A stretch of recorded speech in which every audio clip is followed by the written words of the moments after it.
सबसे पहले मैं अपनी बात शुरू करूं तो आज महाराष्ट्र के अंदर जो प्लेन हादसा हुआ है जिसमें वहाँ के उप मुख्यमंत्री जी का निधन हुआ है और उनके साथ 6 लोगों का निधन हुआ, उनको मैं अपनी शोक संवेदना व्यक्त करता हूं। आज कई दिनों से यूजीसी पर एक विवाद हो रहा है और यूजीसी का विवाद यहां से शुरू होता है कि सरकार पढ़ने वाले बच्चों के बीच में जो सवर्ण बच्चों के द्वारा कभी कोई घटना घट जाती है उसको लेकर के दलित और ओबीसी बच्चों के संरक्षण के लिए एक कानून लेकर के आई है, जिसके कारण बड़ी भ्रामक स्थिति हो गई है और आज देश में बड़े पैमाने पर विरोध हो रहा है। ये मेरे सामने कुछ बच्चे हैं, इसमें हमारे भी बच्चे हैं और दलित समाज और पिछड़े समाज लगभग हर समाज के बच्चे हैं। ये रोज साथ में खेलते हैं। कितने दिन से तुम लोग साथ में खेल रहे हो? 5 साल से ये बच्चे डेली शाम को आते हैं और खेलते हैं। फिर इनको कोई नाश्ता पानी? हाँ, जैसे लड्डू मिठाई चाय आम मटर सीजनल, यानी जो घर पर रहता है वो ये लोग साथ में बैठ करके ये नाश्ता करते हैं। ये कोई कानून के तहत नहीं कर रहे हैं, ये कानून के बंदिश से नहीं खेल रहे हैं। ये हमारी सनातन की परंपरा रही है, हमारे नस नस में है। पंडित दीनदयाल जी ने कहा था कि जो नीचे हैं उनको ऊपर लाना है और यही हमारी सनातन परंपरा है, यही हमारी सवर्ण परंपरा है कि जो नीचे हैं उनके साथ भेदभाव ना करना, ऊपर लेकर के आना। इसका मिसाल ये किसी कानून के तहत नहीं हो रहा है। और आज मैं सरकार से कहना चाह रहा हूं कि समाज कैसे चलता है, ये ऑफिस में बैठ करके समाज को नहीं चलाया जा सकता है। समाज को चलाना है तो गांव आइए और गांव में देखिए कि बिना भेदभाव के, बिना किसी जातीय रंग के एक साथ बच्चे खेलते हैं। कोई बच्चा किसी की जात नहीं पूछता है। क्या आप चाहते हैं कि भविष्य में इस घर के अंदर एंट्री दी जाए तो ओबीसी को न दी जाए? क्या आप चाहते हैं इस घर में एंट्री दी जाए तो दलित को न दी जाए? क्या आप चाहते हैं ऐसा आप माहौल खड़ा कर रहे हैं? तो आपसे हाथ जोड़ करके विनती है, इस मामले को वापस लीजिए।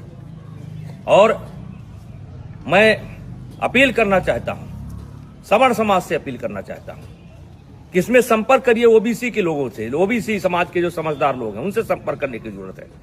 जो दलित समाज के समझदार बच्चे हैं उनसे संपर्क करने की जरूरत है और उनसे इसका विरोध कराना है, क्योंकि गांव में हम एक साथ रहते हैं। गांव में कोई शादी होता है, ब्याह होता है, हर आदमी का कोई ना कोई हक है, कोई ना कोई नेग है, हर तरीके से भागीदारी होती है। अभी मैंने सनातन कथा कराया, 1 जनवरी से लेकर के 8 जनवरी तक मैंने सनातन कथा कराया और जिसमें सदगुरु रितेश्वर महाराज जी ने कथा कहा। मैंने 52 जाति समाज के जो धर्म गुरु थे उनसे उद्घाटन कराया, उनसे एक एक वृक्ष लिया और मैं सनातन वाटिका बनाने जा रहा हूं। आपने तो कानून बना करके हमारे उस मिशन को स्वाहा कर दिया। आकर के आइए हम आपको दिखाते हैं कि कौन सा समाज ऐसा है जिसने उस कथा में भागीदारी नहीं की है, सहयोग नहीं किया है। तो ये कोई नई परंपरा नहीं है, ये हमारी सनातन परंपरा है, ये हमारी परंपरा रही है। इसमें कानून की कोई जरूरत नहीं है। हाँ, कोई बच्चा गलती करता है जो क्षमा करने योग्य नहीं है तो उसको आप सजा दीजिए। यदा कदा घटनाएं घट जाती हैं, सजा दीजिए, उसमें कोई विरोध नहीं है। लेकिन ये जो कानून है ये समाज में टकराव पैदा करेगा और इसीलिए आज कई दिन से मेरे ऊपर दबाव पड़ रहा था, बोलो बोलो बोलो। हमने कहा हम गांव में जाकर के बोलेंगे। ये बच्चों को मैंने जानबूझ करके इकट्ठा नहीं किया है, इसमें हर जात समाज के बच्चे हैं और एक रोज की बात नहीं, रोज खेलते हैं। और ऐसा केवल यही नहीं है, हर गांव में है। हर गांव में कोई क्रिकेट खेल रहा है, कोई कबड्डी खेल रहा है, कोई खो खो खेल रहा है, एक साथ पढ़ते हैं। वैसे भी इसके पहले आपने कानून बनाए, दलितों के ऊपर अत्याचार ना हो इसके लिए कानून बनाए। क्या दलितों के ऊपर अत्याचार रुक गया? महिलाओं के साथ अत्याचार ना हो उसके लिए कानून बनाए आप, क्या वो रुक गया? दहेज के नाम पर कानून बनाए आप, क्या वो रुक गया? रुका नहीं, दुरुपयोग ज्यादा होता है। जहां ऐसे कानूनों की समीक्षा की बात होनी चाहिए, अब पता नहीं किस मंशा से अधिकारी बैठ करके ऑफिसों में निर्णय ले लेते हैं। अब वो चाहते हैं कि ये बच्चे अगर दोस्ती करें तो जात देख करके करें, वर्ग देख करके करें। तो मैं इस कानून के पूर्णतः विरोध में हूं। अगर जरूरत पड़ेगी तो आंदोलन होगा, लेकिन आंदोलन में केवल क्षत्रिय नहीं होंगे, सनातन धर्म के मानने वाले सब होंगे, दलित भी होंगे, पिछड़े भी होंगे। ऐसे कानून की जरूरत नहीं है जो कानून हमको बांटता हो। ऐसे कानून की जरूरत नहीं है। तो कृपया हाथ जोड़ करके विनती है, मैं बहुत छोटा आदमी हूं, मैं जानता हूं कि इसका असर पता नहीं आप पर पड़े कि ना पड़े, लेकिन ये गांव ऐसे नहीं चलता है। अगर इस लोकतंत्र को जिंदा रहना है तो गांव में क्या हो रहा है इसको देखना पड़ेगा। ऑफिस में बैठ करके आप गांव को नहीं देख सकते। तो कृपया यह बंद करिए। सवर्णों के बीच में झगड़ा होता है, ब्राह्मणों ठाकुरों के बीच में भी झगड़ा होता है, दलितों के बीच में झगड़ा होता है। कहां तक आप कानून बनाएंगे? तो भाईचारा स्थापित करिए। और ये जो कानून है ये समाज को फाड़ फाड़ कर देगा, और इससे आने वाले समय में देश का बहुत नुकसान होगा, राष्ट्र का बहुत नुकसान होगा, समाज बढ़ जाएगा। कृपया हाथ जोड़ करके विनती है, ऐसे कानून न लाएं। कहने को तो बहुत कुछ इच्छा है, बोला जा सकता है, लेकिन बोलने की कोई आवश्यकता नहीं है। इस कानून से ये बच्चे बढ़ जाएंगे,